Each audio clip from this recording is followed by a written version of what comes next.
BJP സംസ്ഥാന അധ്യക്ഷൻ advocate P S Sreedharan Pillai ഡൽഹിയിൽ മാധ്യമങ്ങളെ കാണുന്നു. തത്സമയ സംരക്ഷണം. ഞങ്ങൾ ബിജെപി സ്വാഗതം ചെയ്യുന്നു.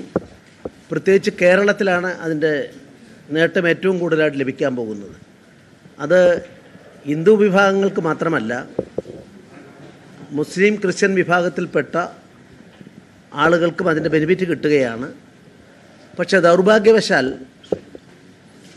ഇക്കാര്യത്തിൽ കേരളത്തിലെ LDFിലെയും UDFിലെയും രണ്ടാമത്തെ കക്ഷികളാണ് ഇക്കാര്യത്തിൽ നിഷേധാത്മകമായ നിലപാട് സ്വീകരിച്ചത്.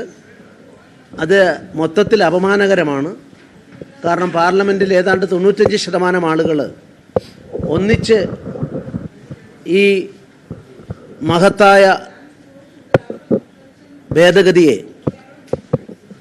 അതിനനുകൂലമായ നിലപാട് കക്ഷിരാഷ്ട്രത്തിന് അതീതമായി ഭരണ പ്രതിപക്ഷ വ്യത്യാസം കൂടാതെ ആ നിലപാട് സ്വീകരിച്ചപ്പോൾ ഇന്ത്യ ഒട്ടാകെ പൊതുവിൽ ജനങ്ങൾ അതിനനുകൂലമായ, അല്ലെങ്കിൽ ജനപ്രതിനിധികൾ അതിനനുകൂലമായ നിലപാട് സ്വീകരിച്ചപ്പോൾ UDFിലെ രണ്ടാമത്തെ കക്ഷി അതിനെതിരായി വോട്ട് ചെയ്യുകയും LDFിലെ രണ്ടാമത്തെ കക്ഷി ആ സമയത്ത് വോട്ടിങ്ങിൽ നിന്ന് ഇറങ്ങിപ്പോയിക്കൊണ്ട് പ്രതിഷേധിക്കുകയും ചെയ്യുകയാണ് ഉണ്ടായത്.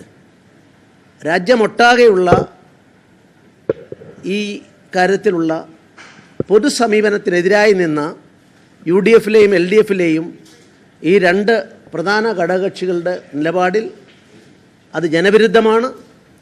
അതിൽ ഞങ്ങൾക്കുള്ള ശക്തിയായ പ്രതിഷേധം ഞങ്ങൾ രേഖപ്പെടുത്തുകയാണ്.